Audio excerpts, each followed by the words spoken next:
By Courier, by O. Henry. At this time of year, and this time of day, there were very few people in the park. It was probable that the young lady, who was sitting on one of the benches, had just wanted to rest for a while and think about the coming spring. She sat there, thoughtful and still. The sadness in her eyes seemed to be something new, because it had not yet changed her bright young face, nor turned her soft lips into a thin, hard line. A tall young man came walking through the park along the path near the bench where she was sitting.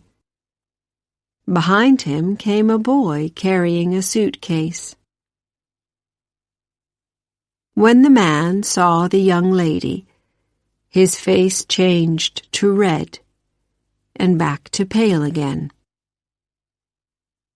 He watched her face as he came closer, and his own face showed both hope and worry at the same time.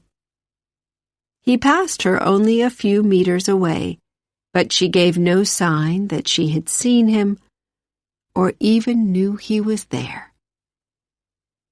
50 meters further on, the young man suddenly stopped and sat down on a bench by the path. The boy dropped the suitcase and stared at him with wondering eyes.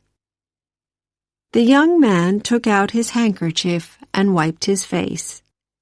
It was a good handkerchief, a good face, and the young man was good to look at. He said to the boy, "I want you to take a message to that young lady on that bench. Tell her I am on my way to the station to leave for San Francisco. From there I shall travel north to the wild places of Alaska. Tell her that, as she has ordered me neither to speak nor to write to her. I am taking this chance to appeal to her one last time. Tell her that she has been unkind and unjust to someone who has done no wrong, and she has given him no reasons and no explanations. Tell her that I do not believe her to be an unjust person. Tell her that I have disobeyed her orders in the hope that she will return to the paths of justice and reason. Go and tell her that." The young man dropped a $50 into the boy's hand. The boy looked at him for a moment with bright, intelligent eyes out of a dirty face, then turned and ran down the path. As he came closer to the lady on the bench, he studied her carefully. The lady looked back at him coolly. "Lady," the boy said, "that guy on the other bench sent yer a song and dance by me. If yer don't know the guy, and he's trying to do some funny business, say the word, and I'll call a cop in 3 minutes. If yer does know him, and he's all right, then I'll give yer the song and dance that he gave me." The young lady showed a little, just a little interest. "A song and dance," she said in a very sweet voice that seemed to suggest something not at all sweet. "A new idea. A kind of traveling singer, I suppose?" "I used to know the gentleman who sent you, so it will not be necessary to call the police. Please begin your song and dance, but do not sing too loudly. It is not really the time or the place for that kind of thing." "Aw, come on, lady," said the boy. "You know what I mean. It ain't a song and dance, really. It's a lot of hot air. He told me to tell you he's got his shirts in that case and he's moving on to Frisco. Then he's going on up to Alaska. He says you told him not to send round no more love notes nor stand around looking over the garden gate. He says you threw him out like last year's hat and never gave him no chance to argue. He says you told him to go and never said why. The interest in the young lady's eyes did not go away. Perhaps her interest was in the cleverness of the future Alaskan traveler, who had found a way to get round her orders. She fixed her eyes on an untidy-looking tree in the park and spoke to the messenger.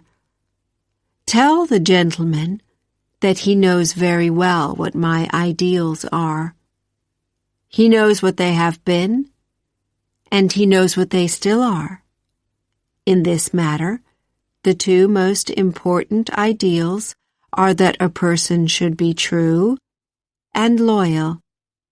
Tell him that I have studied my own heart, and I know that it can be weak as well as strong. That is why I do not wish to listen to his arguments or to hear any words from him at all. I am not unjust, and have never been unjust.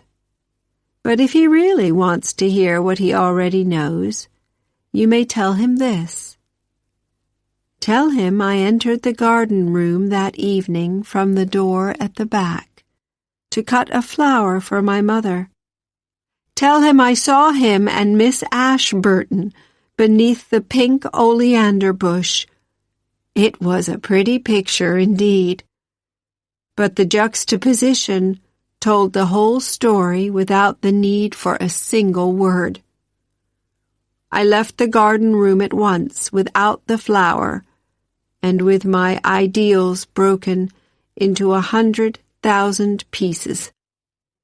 You may take that song and dance to your dancing teacher. Juxta? Help me out, lady, said the boy. Give me an easier word, will you? Juxtaposition. Or if you like, closeness. The kind of closeness that can destroy an ideal in a second. At once the boy turned and ran back to the other bench. The young man's eyes questioned him hungrily. The boy's eyes shone with excitement at his new job as translator. The lady says that she knows the girls just can't stop listening when a guy comes telling stories and trying to be real nice and friendly. That's why she won't listen to no sweet words from yer. She says she caught yer in the hothouse under the flowers with your arms around a girl. She just stepped in the back to get a flower for her ma, and yer was holding this other girl real nice and close. She says it looked pretty, all right, but but it made her sick. She says yer gotta get busy and get off and get that train real quick. The young man's eyes opened wide, and his eyes lit up with a sudden thought. His hand flew to the inside pocket of his coat and pulled out a handful of letters. Choosing one, he gave it to the boy, together with a silver dollar from another pocket. "Give that letter to the lady," he said, "and ask her to read it. Tell her that it should explain everything. Tell her that she needs another ideal. She must learn to trust, and that trust can prevent much unnecessary heartache. Tell her that her ideals are not broken. Tell her that the true and loyal person is still true and loyal and has not changed in any way. Tell her I am waiting for an answer." The messenger stood before the lady again. "The guy says there's been bad things said about him, and it ain't right. It ain't just. He says he ain't a bad guy. And lady, you read that letter, and you're going to see that he's all right. All right." The young lady took the letter. She seemed unsure about it, but she opened it and read it. "Dear Dr. Arnold, I want to thank you for the very kind help that you gave to my daughter last Friday evening when she became suddenly ill with her old heart trouble in the garden room at Mrs. Waldron's party. It was so lucky that you were near enough to catch her as she fell and were able to give her a doctor's care at once. We are sure that you saved her life. I would be happy if you would visit us soon as her doctor. Gratefully yours, Robert Ashburton." The young lady closed the letter and gave it back to the boy. "The guy wants an answer," said the messenger. "What's the word, lady?" The lady's eyes were suddenly very bright and smiling. "Tell that guy on the other bench," she said with a happy, shaky little laugh, "that his girl wants him."